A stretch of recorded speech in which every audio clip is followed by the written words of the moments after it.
Good morning students, welcome to online classes. So students, last video में मैंने आपको आपकी जो क्लास 7th है उसके चैप्टर 6 है साइंस का, फिजिकल एंड केमिकल चेंजेस, उसकी एक्सप्लेनेशन कंप्लीट करवा दी थी बच्चों। होप कि आपको वो समझ में आई होगी और आपने एक बार लेसन रीड भी कर लिया होगा। सो स्टूडेंट्स, आज हम करेंगे हमारा जो लेसन नंबर 6 है। कौन सा लेसन है हमारा? Lesson 6, physical and chemical changes. Physical and chemical changes, इसके वर्ड मीनिंग करेंगे बच्चों आज, ठीक है। सो आपको ये फेयर नोटबुक के अंदर राइट डाउन करनी है। ओके बच्चों, तो अपनी नोटबुक, फेयर नोटबुक और पेन ब्लू और ब्लैक निकाल के बैठ जाओ और साथ में जो जो मैं वर्ड्स आपको लिखवाऊंगी उनके मीनिंग लिखवाऊंगी, वो आपको राइट डाउन करनी है आपकी फेयर नोटबुक के अंदर और वहीं से लर्न करनी है। ओके बच्चों, सो हमारा जो फर्स्ट वर्ड है, एक साइड लिखोगे आप पहले वर्ड और एक साइड लिखोगे बच्चों आप meaning.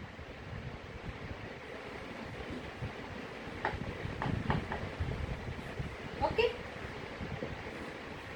So first word is physical change. First word क्या है बच्चों? Physical change. थोड़ा सा इस साइड लिख लेते हैं मीनिंग, बस इसको रब करके।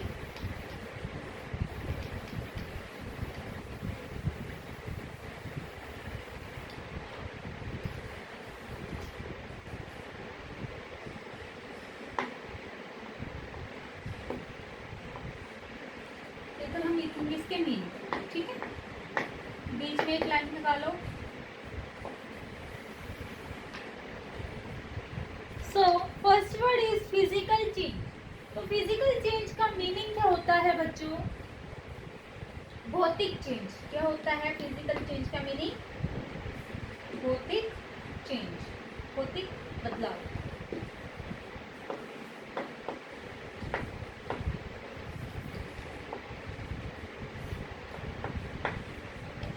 ओके, ये हो गया हमारा first word. Second word is chemical change. Second word क्या है? Chemical change.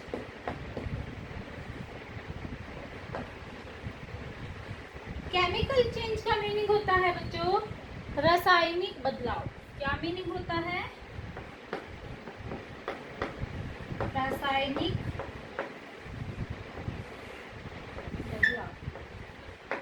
Okay,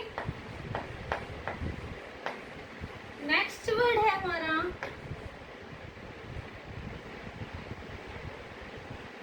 reversible process. क्या वर्ड है third? Reversible process.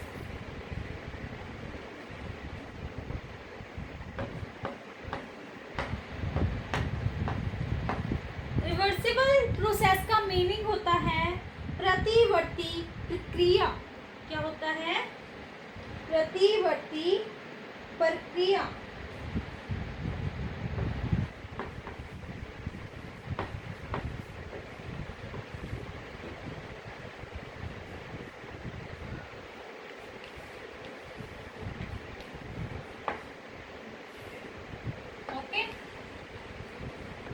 Fourth word is irreversible process. कौन सी प्रोसेस? Irreversible.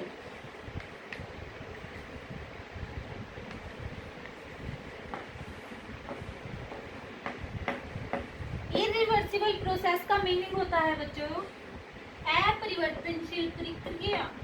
अपरिवर्तनशील, इसमें आप परिवर्तन प्रक्रिया भी लिख सकते हो, परिवर्तनशील प्रक्रिया, और इसमें अपरिवर्तनशील, ठीक है।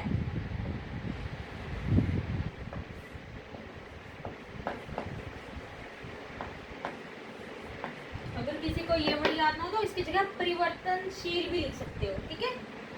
फिफ्थ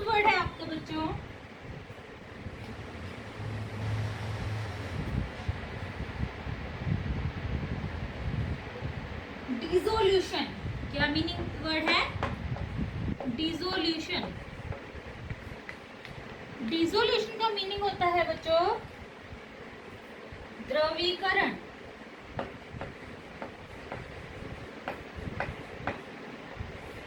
ठीक है। सिक्स्थ वर्ड इज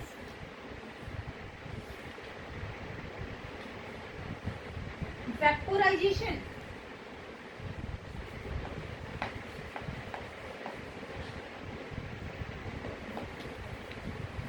वेपोराइजेशन का मीनिंग क्या होता है? वाष्पीकरण।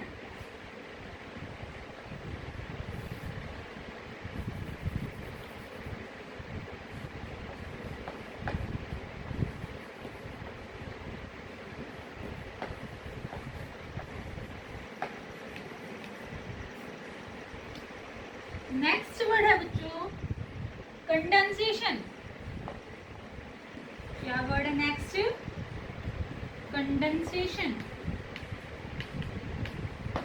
कंडेंसेशन का मीनिंग होता है संघनन।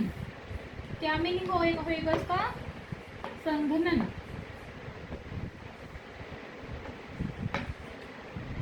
नेक्स्ट वर्ड है कैरेक्टरिस्टिक्स। कैरेक्टरिस्टिक्स।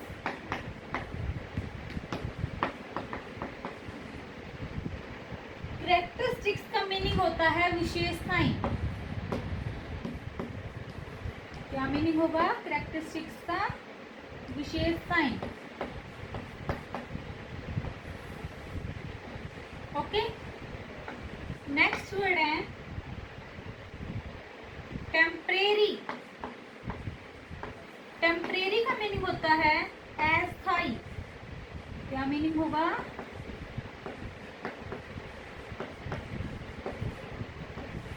अस्थाई। 10th वर्ड है बच्चों परमानेंट। परमानेंट का मीनिंग होगा बच्चों स्थाई।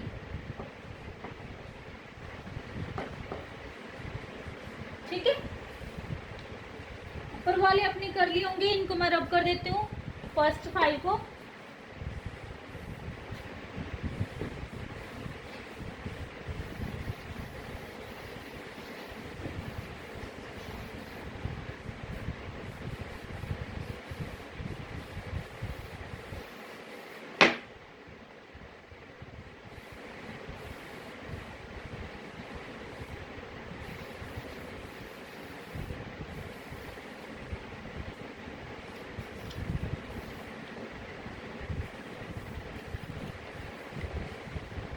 नेक्स्ट वर्ड इज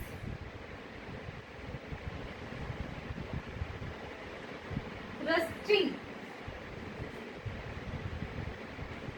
कौन सा वर्ड है? 11।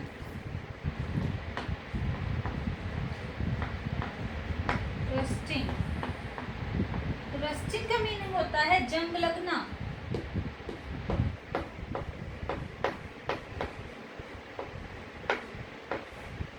ठीक है। नेक्स्ट वर्ड है बच्चों आयरन। आयरन होता है लोहा।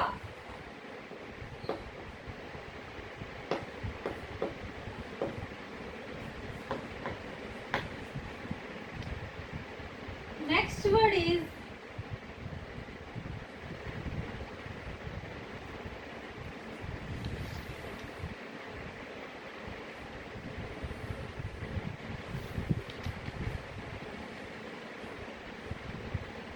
Prevention.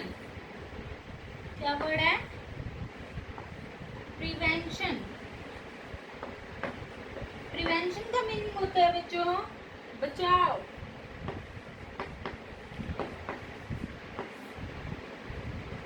Next word is corrosion.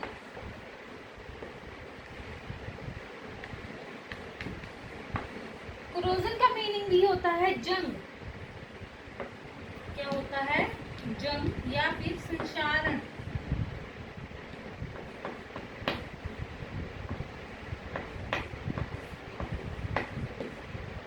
ठीक है। 15th वर्ड आपका गैल्वेनाइजेशन। क्या मीनिंग वर्ड है 15th? गैल्वेनाइजेशन। गैल्वेनाइजेशन का मीनिंग होता है प्रेरित करना।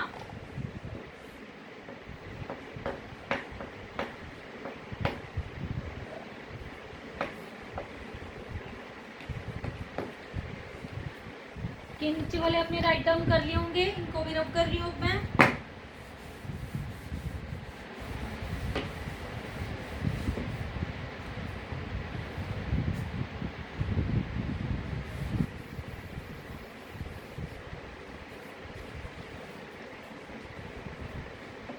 नेक्स्ट वर्ड है बच्चों एलोइंग।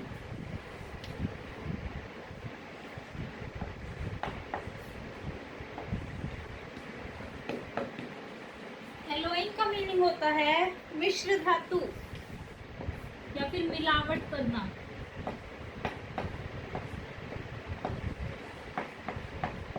ठीक है,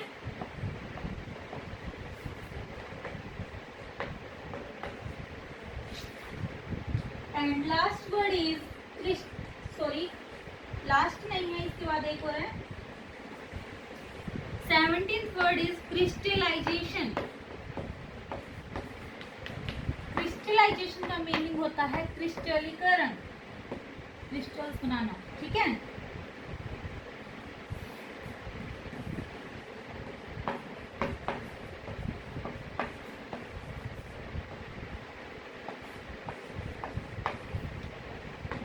लास्ट वर्ड है सैचुरेटेड सॉल्यूशन।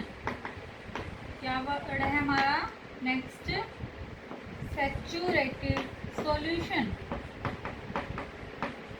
सैचुरेटेड सॉल्यूशन का मीनिंग आएगा संतृप्त घोल। ध्यान से लिखना इसको अच्छे से देख के, संतृप्त घोल। ठीक है, ये होते हैं बच्चों हमारे वर्ड मीनिंग्स कंप्लीट। ओके, आप लिख सकते हो इनको फेयर नोटबुक के अंदर अच्छी हैंड राइटिंग में। सो वर्ड मीनिंग तो बच्चों हमारी कंप्लीट हो गए। ये आपको लर्न भी करनी है, साथ में राइट डाउन भी करनी है।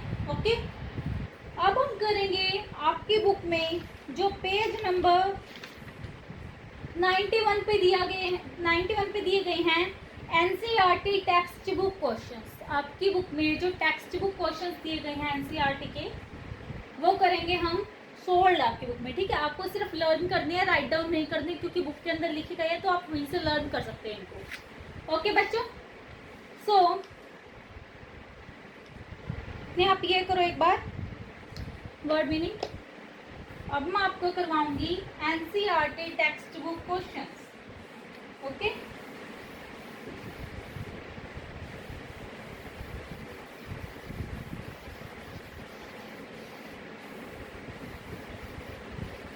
ओके, आपने ये वर्ड मीनिंग कर लिए होंगे बच्चों, इनको मैं रब कर रही हूँ।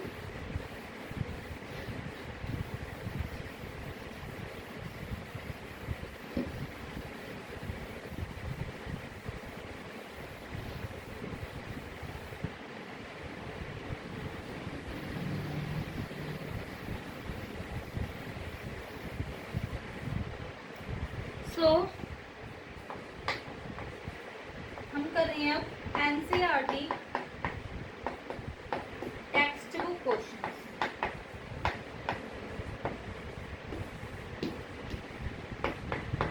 जो आपके बुक में सोल्व दिए गए हैं। ठीक है बच्चों, आपको अच्छे से समझ लीजिए, फिर आपको लर्न करने बुक में। So question first is classify the changes involved in the following processes as physical और chemical changes। हमें क्या करना है, क्लासीफाई करना है चेंजेस को, जो यहाँ पे नीचे चेंज दिए गए हैं कुछ। ठीक है, उन्हें पढ़ना है हमें और बताना है कि उसमें फिजिकल चेंज है या फिर केमिकल चेंज हुआ है। ओके, सो फर्स्ट दिया गया है फोटोसिंथेसिस। क्या दिया गया है? फोटोसिंथेसिस। सो फोटोसिंथेसिस जो है वो फिजिकल चेंज है या केमिकल चेंज है, ये हमें बताना है। तो ये हमारा होगा बच्चों केमिकल चेंज। क्या होगा? Chemical change. ठीक है, तो ये इसका आंसर हो गया। क्वेश्चन फर्स्ट का बी पार्ट दिया गया है dissolving sugar in water. B part है डिसॉल्विंग शुगर इन वाटर। तो ये हमें बताना है कि फिजिकल चेंज है या केमिकल चेंज है। हम क्या कर रहे हैं? डिसॉल्व कर रहे हैं, घोल रहे हैं किसको? शुगर को वाटर के अंदर। तो वाटर के अंदर जब शुगर घुल जाती है तो वो हमारा कौन सा चेंज होगा बच्चों? Physical change. कैसा चेंज होगा? Physical change. ठीक है, अब हम आते हैं फर्स्ट क्वेश्चन के सी पार्ट। सी पार्ट दिया गया है बर्निंग ऑफ कोल। कोल क्या होता है? कोयला। अगर हम कोयले को जलाते हैं तो वो कैसा चेंज होगा बच्चों? सोचो इतने आप। बर्निंग ऑफ कोल बताना है किस टाइप का चेंज है। So burning of coal is chemical change. क्या है बर्निंग ऑफ कोल? हमारा केमिकल चेंज। तो लिख देंगे हम केमिकल चेंज। ठीक है,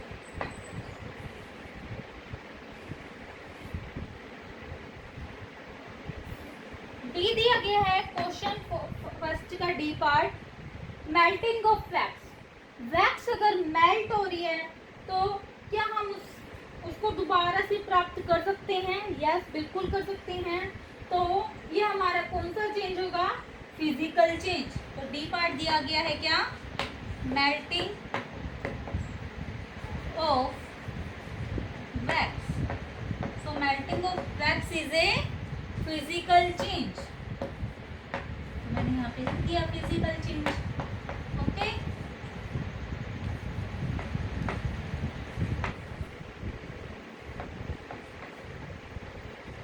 क्वेश्चन फर्स्ट का ई पार्ट है बच्चों beating aluminium to make aluminium foil.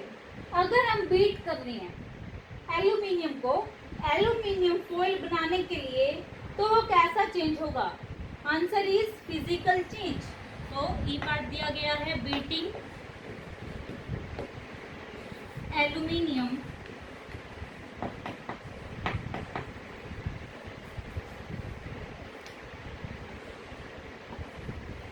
To make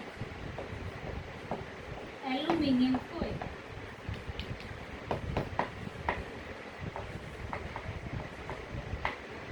तो ये हमारा किस टाइप का चेंज होगा? इसका आंसर क्या आएगा? Physical change. क्या आंसर है बच्चों? Physical change. Okay, last part पे आते हैं क्वेश्चन फर्स्ट के, वो है एफ पार्ट। एफ पार्ट में पूछा गया है डाइजेशन ऑफ फूड। अगर फूड जो डाइजेस्ट हो रहा है, ठीक है, डाइजेस्ट हो गया है तो वो हमारा कौन सा चेंज होगा? तो आपको लिखना है इसके अंदर केमिकल चेंज। तो दोबारा से अनडाइजेस्ट तो नहीं हो सकता अगर डाइजेस्ट हो गया। सो एफ पार्ट दिया गया है डाइजेशन ऑफ फूड। तो digestion of food is a chemical change. Okay, so बच्चों question first is complete. Okay, अब हम करेंगे question number second. Question number second में क्या दिए गए हैं? True false. क्वेश्चन सेकंड करेंगे, ये आपको समझ में आ गए होंगे। क्वेश्चन फर्स्ट,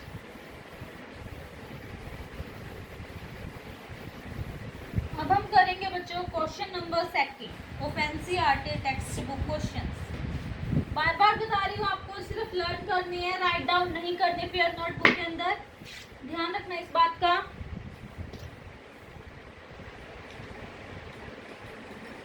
क्वेश्चन सेकंड में बोला क्या गया है? State whether the following statements are true or false. In case a statement is false, write the corrected statement in your notebook. क्या बोला गया है कि जो स्टेटमेंट ट्रू है या फॉल्स है वो बतानी है ट्रू है हमें या फॉल्स है, ठीक है।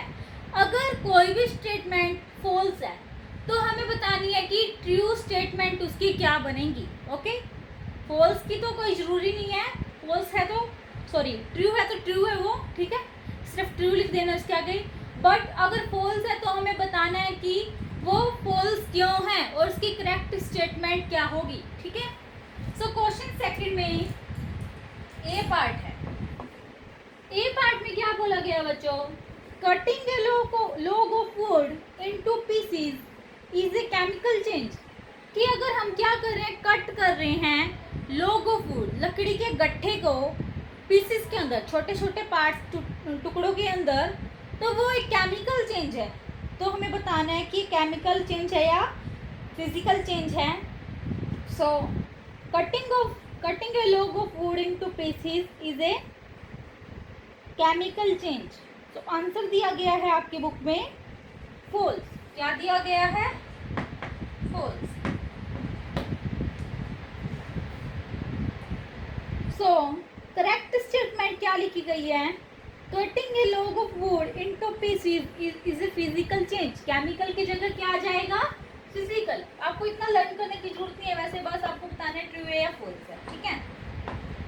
क्वेश्चन सेकंड का डी पार्ट है बच्चों, formation of manure from leaves is a physical change.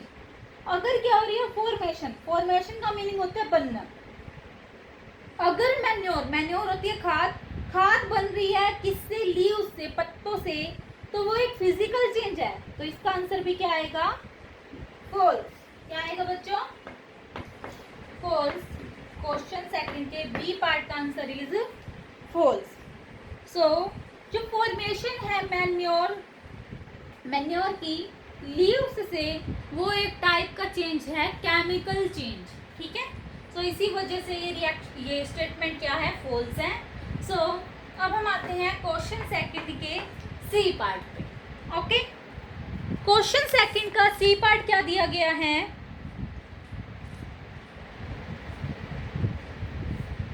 Iron pieces coated with zinc do not get rusted easily. जो आयरन के पीस हैं कोट किया गया उनको जिंक की लेयर के साथ, तो उनको रस्ट इजीली नहीं लगेगा। हमने पढ़ा था कि अगर हम क्या कर देते हैं, एक जिंक की लेयर चढ़ा देते हैं, उसको गैल्वेनाइजेशन बोला गया था। तो आयरन पाइप्स पे अगर हम कोट कर देते हैं उसको जिंक की एक लेयर के साथ, उसको रस्ट नहीं लगेगा। तो इस ये स्टेटमेंट क्या है, ट्रू। तो सेकंड का सी पार्ट है जो, उसका आंसर क्या आएगा, ट्रू, ठीक है। अब हम आते हैं क्वेश्चन नंबर सेकंड के डी पार्ट पे बच्चों। डी पार्ट में क्या बोला गया है, iron and rust are the same substances. क्या जो आयरन है और रस्ट है वो सेम सब्सटेंस है। So it is false. ये तुम सबको ही पता है कि आयरन और रस्ट क्या है, अलग अलग है। सो क्वेश्चन सेकंड के डी पार्ट का answer is false. Last part है क्वेश्चन सेकंड का E part, condensation of steam is not a chemical change. क्या जो कंडेंसेशन है स्टीम की वो एक केमिकल चेंज है। सो आंसर आएगा इसका बच्चों ट्रू। क्या आएगा, ट्रू, ठीक है। सो हमारा जो क्वेश्चन सेकंड है इसी के साथ कंप्लीट होता है। ओके बच्चों, सो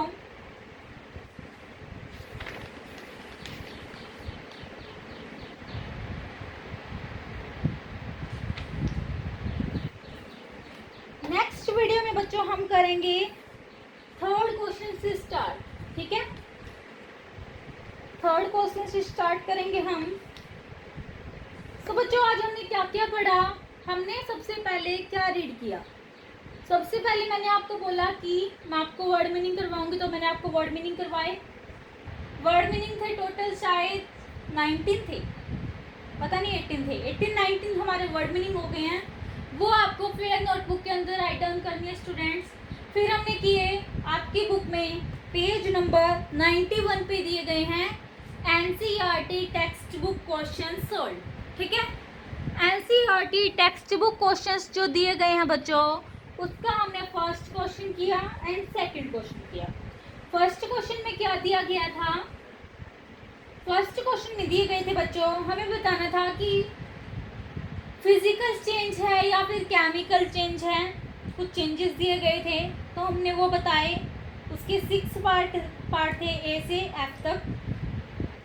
सेकंड क्वेश्चन था हमारा ट्रू फॉल्स का। ट्रू फॉल्स में हमने किए 5 parts A B C D and E. इनमें हमने करे ट्रू फॉल्स और हमें बता दिया कि कौन सी स्टेटमेंट ट्रू है या फिर कौन सी स्टेटमेंट फॉल्स है। थर्ड क्वेश्चन है हमारे बच्चों फिल इन द ब्लैंक्स का। क्या क्वेश्चन है? Question number third, fill in the blanks. So fill in the blanks है जो हमारा, वो भी करवा ही देती हूँ आपको। सो क्वेश्चन थर्ड में ए है हमारा fill in the blanks, A part करवा रही हूँ। When carbon dioxide is passed through lime water, it turns milky due to the formation of dash. जब कार्बन डाइऑक्साइड पास होती है लाइम वाटर से तो वो हो जाती है मिल्की। किस की फॉर्मेशन से? Due to the formation of. वहाँ पे क्या फॉर्म हो जाता है कि वो मिल्की हो जाती है? तो आंसर लिखोगे आप कार्बन डाइऑक्साइड। क्या आंसर आएगा? Carbon dioxide. क्वेश्चन थर्ड के ए पार्ट का answer carbon dioxide. B part में दिया गया है the chemical name of baking soda is. जो केमिकल नेम होता है बेकिंग सोडा का वो क्या होता है? तो आंसर में लिखोगे सोडियम हाइड्रोजन कार्बोनेट। ठीक है, सोडियम हाइड्रोजन जो कार्बोनेट होता है वो किसका नेम होता है बच्चों? बेकिंग सोडा का। ठीक है, कार्बोनेट। ये की यहाँ पे नहीं आया था तो मैं नीचे लिख दिया। क्वेश्चन नंबर थर्ड का सी पार्ट है 2 methods by which rusting of iron can be prevented are. 2 methods के नाम बताने हैं जिससे रस्टिंग ऑफ आयरन प्रिवेंट कर सकते हैं हम। तो वो 2 मेथड कौन कौन से हैं? फर्स्ट मेथड इज, जो 2 ब्लैंक दिए गए हैं सी पार्ट में। फर्स्ट में आएगा पेंटिंग एंड सेकंड में आएगा गैल्वेनाइजेशन। ठीक है, ये हो गया हमारा क्वेश्चन थर्ड का सी पार्ट। अब हम करते हैं D. Changes in which only dash properties of a substance change are called physical changes. जो चेंज जिसके अंदर क्या होती है, सिर्फ कौन सी प्रॉपर्टी चेंज होती है सब्सटेंस की, उसे फिजिकल चेंज बोलते हैं। तो फिजिकल चेंज में कौन सी प्रॉपर्टीज चेंज होती है बच्चों? Physical properties. So question third का जो डी पार्ट का आंसर आएगा वो आएगा हमारा फिजिकल। ठीक है, लास्ट है हमारा E part, changes in which new substances are form are called dash. जो चेंजेस जिसके अंदर क्या होता है, नए सब्सटेंस बनते हैं, उन्हें हम कौन से चेंज बोलते हैं? तो आंसर आएगा हमारा केमिकल चेंज। क्या बोलते हैं? जिसके अंदर नए सब्सटेंस बनते हैं, न्यू सब्सटेंसेस आर फॉर्म्ड, हमने पढ़ा था। तो उन चेंजेस को बोलते हैं बच्चों हम केमिकल चेंजेस। ठीक है, सो हमारा जो क्वेश्चन नंबर थर्ड है वो भी यहाँ पे कंप्लीट होता है। ये आपको बच्चों बुक के अंदर ही फिल करनी है, फिल इन द ब्लैंक्स भी आप और वहीं से लर्न करने हैं। सो आज के इस वीडियो में जितना भी मैंने आपको काम करवाया, होप कि आपको समझ में आया होगा और साथ में आपको ये सारा का सारा काम लर्न भी करना है। Okay students, next video lecture में हम पढ़ेंगे क्वेश्चन नंबर 4 से। एनसीईआरटी टेक्स्ट बुक क्वेश्चन के क्वेश्चन नंबर 4 से पढ़ेंगे हम। Okay students, so I hope this video lecture is clear to you. So बच्चों, thank you and have a nice day.